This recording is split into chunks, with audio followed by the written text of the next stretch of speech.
Boa noite, pessoal. Meu nome é Rafaela, eu faço parte do grupo 12 do Hackathon de Fast Tech Foods, e eu vou falar um pouco sobre a arquitetura do nosso Tech Challenge. Basicamente, quando a gente foi para o início do projeto, a gente dividiu entre microserviços, e aí a gente optou por cada um estar trabalhando ali dentro de cada microserviço, e a gente tem o API Gateway, em que ele vai levar a integração para todos os nossos microserviços, em que a gente vai estar fazendo a demonstração para vocês.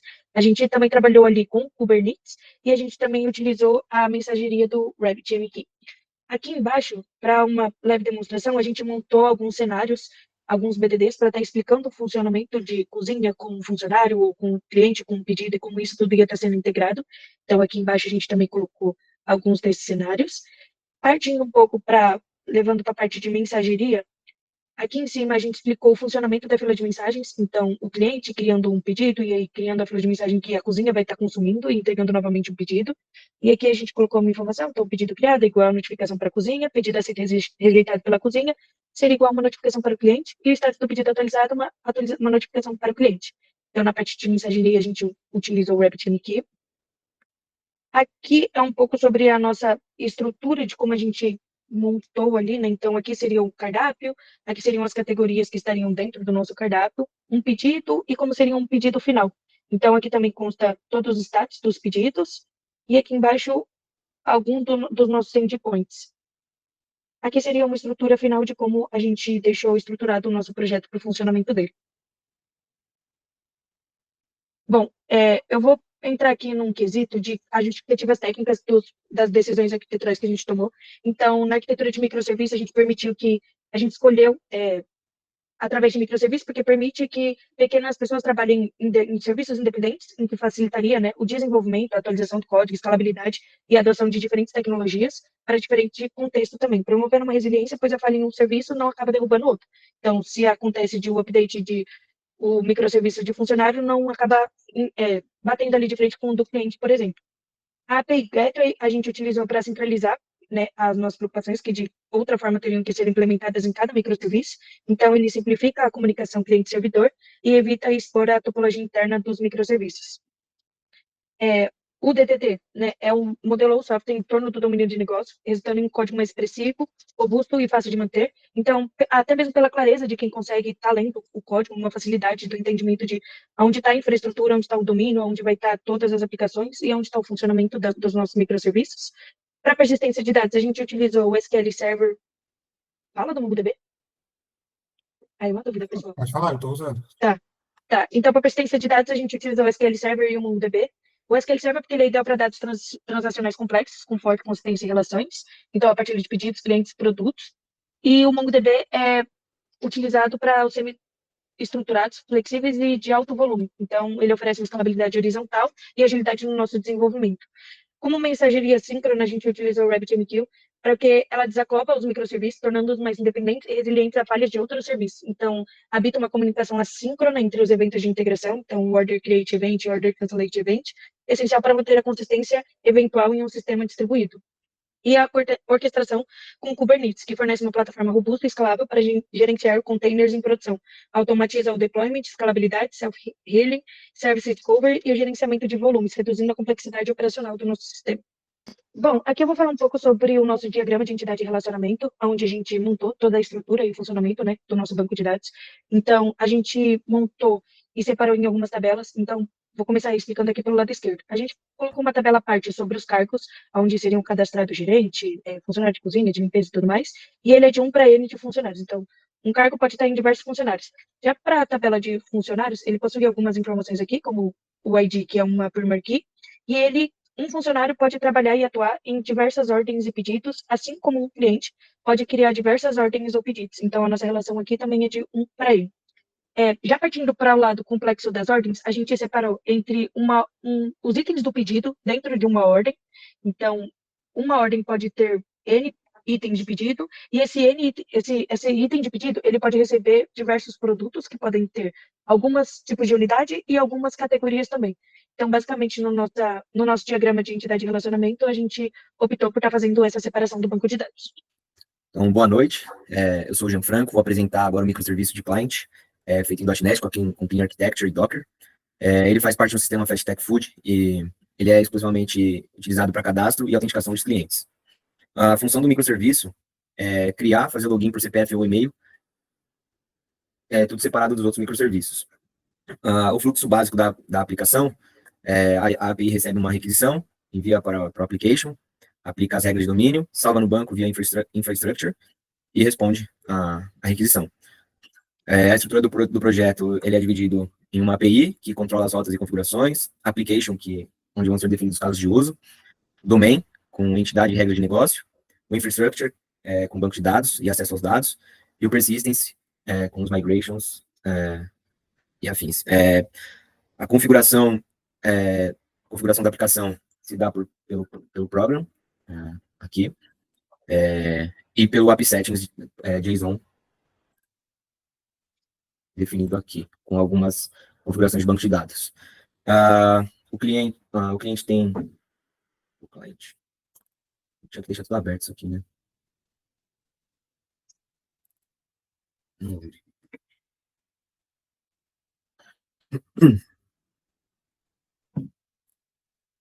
O cliente tem alguns atributos, então, que definem ele como um usuário. Então, um ID, um nome completo, CPF, e-mail e uma senha.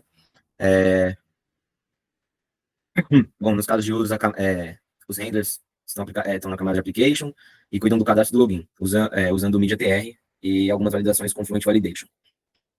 Bom, beleza. Então, aqui, com o Docker Compose, nós orquestramos os dois containers no mesmo... Tá certo falar cluster aqui? Não. Não.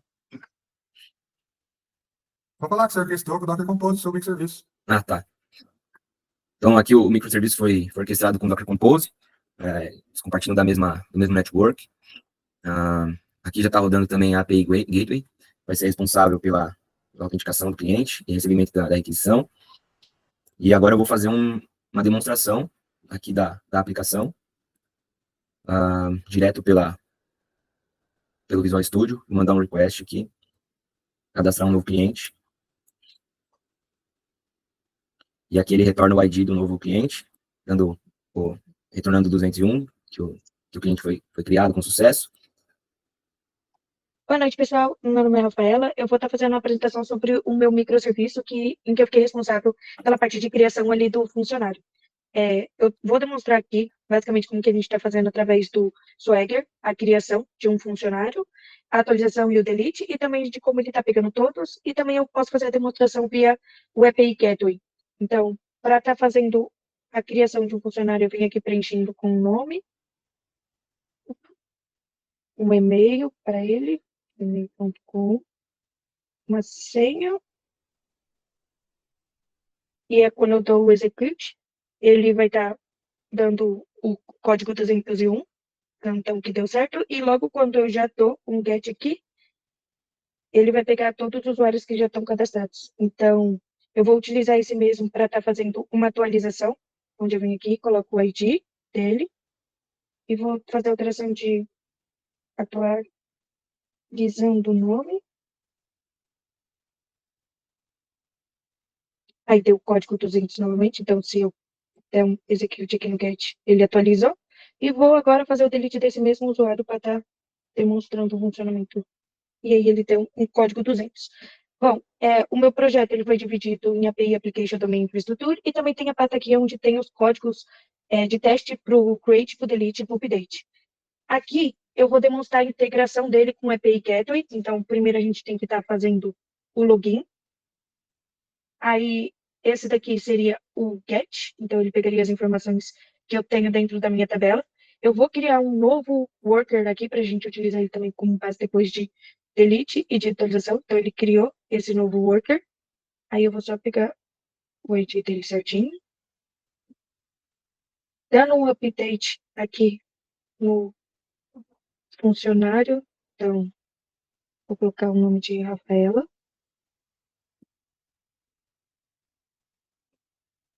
Entrando certinho. E aqui, se eu der um delete, passando somente o ID, mandando send request, ele já vai ter sumido com esse funcionário. Então, basicamente, a API já está fazendo a integração junto com o API Gateway. Olá, eu sou o Márcio Félix. eu fiquei responsável pelo desenvolvimento do microserviço do cardápio, que é o microserviço responsável pela inclusão e gestão dos produtos que vão ser oferecidos pela Fast Tech Lanches. Vou utilizar uma arquitetura limpa, separada entre a API, a Application, domínio e infraestrutura. Essas duas entidades que foram mapeadas para o nosso projeto foram categoria, identifica o tipo de lanche, o tipo de alimento a ser oferecido e o produto. No nosso domínio, os nossos objetos principais, nossas entidades principais são categoria, que define o tipo de lanche, o tipo de alimento que está sendo oferecido pela Fast Tech Lanches, e o produto, que é o produto. Esse produto vai ter um código, nome, descrição, imagem, preço e uma flag que define se ele está ativo ou não no banco de dados, porque a gente vai trabalhar apenas com software delete, pois, como uma arquitetura de microserviços, a gente não tem como garantir a consistência dos dados se nós fizermos exclusão de dados entre os microserviços. Então, se nós observarmos, fizemos agora os testes práticos aqui do nosso microserviço. Ele passa por... Certo. Eu tenho um microserviço bem básico aqui, que ele é o get categorias, e eu tentar fazer a carga das categorias agora, eu vou receber o não autorizado, porque eu ainda não fiz a autenticação. As requisições para o microserviço de produtos, né, do nosso cardápio, elas passam por uma API Gateway, que é essa API está mapeada aqui na porta 6000, e ela que vai nos dar uma lista de serviços que nos dá acesso aos endpoints de cada serviço. Então, para poder fazer uma requisição no microserviço de produtos, eu preciso primeiro fazer a autenticação da API Gateway. Como podemos observar, ela está na mesma porta, vocês viram, porque a porta da API Gateway tem um serviço de autenticação, login, onde eu passo um employer nesse serviço. Temos um usuário de exemplo aqui, que é o employee.fastech.com, com a senha. Se eu tentar colocar uma senha inválida, por exemplo, ele vai me retornar um não autorizado, uma falha nos credenciais. Se eu colocar uma senha válida, ele me gera um token que eu posso utilizar dentro das outras consultas. Eu vou pegar esse token, vou colocar ele aqui nessa variável token aqui, que está mapeada nos microserviços. Então, agora, se eu tentar fazer uma consulta para todas as categorias, por exemplo, eu tenho uma consulta sucedida com todas as categorias que são cadastradas, passando o token aqui com variável nas autorizações. Então, o microserviço de produtos ele tem algumas especificações, tem alguns requisitos, foram determinados alguns requisitos. Foram determinados alguns requisitos para o microserviço de produtos, de cardápio. Então, eu poderia listar todos os produtos. Todas as minhas consultas aqui elas já estão utilizando o token que foi criado. Então, eu consigo verificar aqui o shake de chocolate, coxinha, pastel, todos os produtos que estão no meu cardápio. E no segundo microserviço, uma segunda endpoint aqui, que seria um endpoint de adicionar um produto. Então, eu posso, por exemplo, adicionar um produto aqui, um pastel ou um folheado, por exemplo. Um folheado, que é um salgado, se eu fizer essa requisição. Ele diz que ele foi cadastrado com sucesso e nessa etapa do projeto ele retorna o ID que foi cadastrado. Eu posso, agora, com base nesse ID, eu posso localizar e fazer uma consulta nesse produto. Então, aqui, nosso folheado, salgado. E também posso pegar este ID e fazer uma edição no produto. Então, eu posso chegar e colocar aqui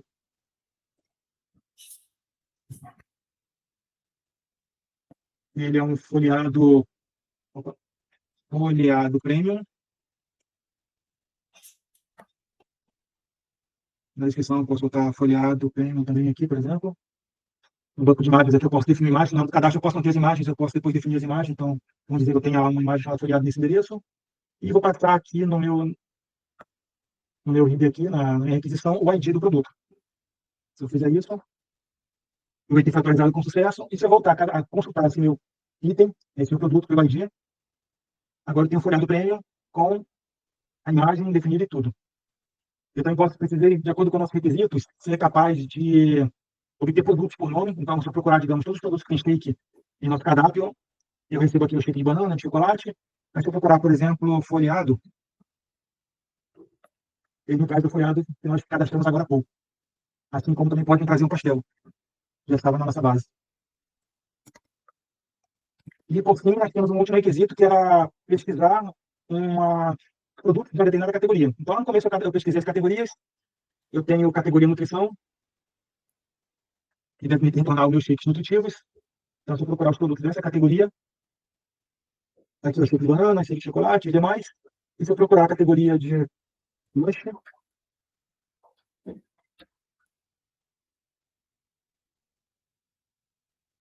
meu microserviço retorna um sanduíche natural, folheado creme, pastel normal e demais serviços. Com isso, considerando que nós trabalhamos com o planejamento e arquitetura do BDD, eu cumpri todos os requisitos que nós havíamos planejado para o projeto. Boa noite, sou Gabriel Rodrigues. Vou estar apresentando sobre o microserviço de pedido, junto com a integração com o microserviço de cozinha. Ambos a gente optou por estar seguindo o Clean Architecture na arquitetura da aplicação e seguindo o DDD. Então, por exemplo, aqui, começando pelo domínio da nossa ordering aqui, a gente tem o Order ID, que a gente optou por estar fazendo, que cada ID eles são altamente tipados, né? Então cada um vai garantir que quando o usuário for criar, ele vai seguir o seu. Então, é muito utilizado em aggregate, então por isso que a gente fez isso. Aqui estão os atributos de cada dessa classe order, então ela vai relacionar todos os itens pedidos de cada um, a parte do cliente também, o status que inicializa em pendente e o preço total. Então, a gente tem um método para cada finalidade. Então, para a criação da ordem, que no caso aqui ele já levanta um evento de domínio, eu consigo fazer o update do status de cada ordem, ele é utilizado aqui na parte de cancelar. Então, na parte de add também, o usuário consegue adicionar, para cada ordem a gente consegue adicionar um ordem item, então, desde que esteja dentro dessa regra de negócio. E se caso também desejar remover um ordem item, a gente consegue.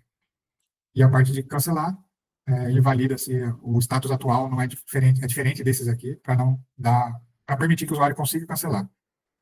Então, a gente fazendo uma requisição aqui, o usuário tem um método endpoint post para fazer o cadastro, então vai passar a gente utilizou o behavior do mediator para fazer esse disparo, então ele vai pegar esse comando e vai cair no handler create order command handler, que aqui a gente cria a nossa ordem, seguindo o método create, e vem adicionando cada item para essa ordem. Salva no banco de dados SQL Server, nesse caso, e depois a gente vai criar um evento, que a gente transforma em DTO, e publica na fila order created. Isso será consumido pelo microserviço de cozinha, que aqui nós temos como está toda a configuração da nossa classe de RabbitMQ. Então, ele faz toda a parte. Aqui estão os métodos de publish e de subscribe. Então, contém várias filas que elas utilizam essa mesma classe, onde são definidas aqui na injeção de dependência. Nesse caso de order created, que ele vai estar subscrevendo, o microserviço de cozinha. Então, quando tiver esse evento disparado pela API de pedido, ele vai entrar aqui nesse handler, e aqui também utiliza o mediator, vai disparar para o create order command. Aqui ele vai transformar o DTO na entidade order, e vai salvar no banco de dados não relacional MongoDB. Então, aqui a gente vai fazer uma demonstração prática de como está funcionando.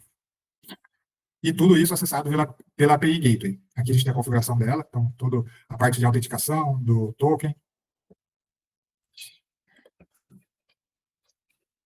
Você está me ouvindo aí, Márcio? Está tudo certo? Sim, tá tudo certinho. Tá, então vou continuar aqui. Então, para receber essas requisições do cliente, a gente tem a API Gateway, onde está configurado toda a parte da autenticação da API, as políticas que foram definidas. Também tem a parte do proxy reverso e da taxa para limitar quantas vezes pode ser acessado cada microserviço. Então, tudo isso aqui via AP7, a gente consegue fazer essas definições, coloca as políticas que são definidas aqui. Então, aqui, como eu já estou com os meus Kubernetes funcionais, eu vou fazer uma demonstração. Então, primeiro o usuário vai fazer o seu login, faz a autenticação.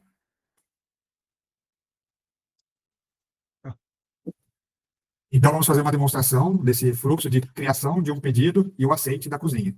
Então, o usuário é feito o login, e aqui ele vai fazer um cadastro de 2 lanches e 2 refrigerantes.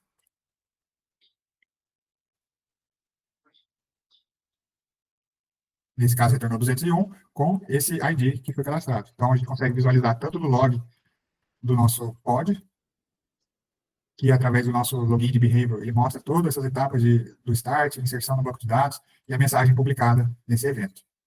E o mesmo vale para Kitchen, onde aqui ela mostra que recebeu essa mensagem e faz toda a parte de inserção no banco de dados não relacional e devolve um acknowledge. Então, aqui no banco de dados relacional, a gente vê que ele foi criado, está pendente, tem o valor total que é calculado. Aqui na fila, na order created, mostra já que teve um acknowledge. No banco de dados, Se a gente acessar, ele tem esse último item que está como pendente, no valor de 80. Então, agora, a cozinha vai dar o aceite desse item. Então, vai fazer toda a validação da regra de negócio, se o status está possível de ser aceitado, nesse caso, sim. Então, aqui a gente consegue acompanhar também que foi aceito. Ele inicializou essa requisição que o usuário passou e publicou na mensagem de order accepted. Com isso, o microserviço de order, ele vai subscrever, está subscrito nesse tópico e consegue processar toda essa mensagem. Então, ele recebeu e atualiza o banco de dados com esse novo status. Se a gente vir aqui, esse status de pendente vai para preparando, e aqui, de pendente, ele vai para aceito.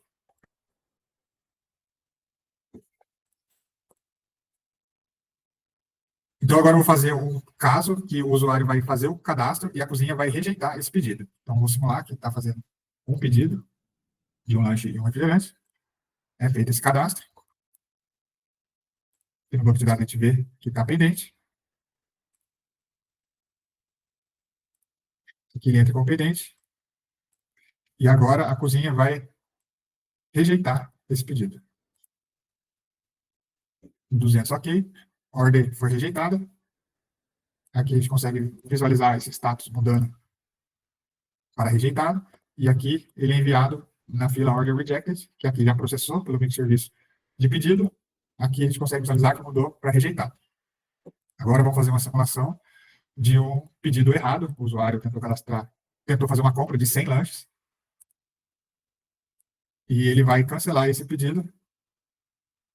No caso, ele tem que atender às regras de negócio, né? O pedido não pode ter sido processado pela cozinha, nem sido entregue. Aí ele conseguiria fazer esse cancelamento do pedido.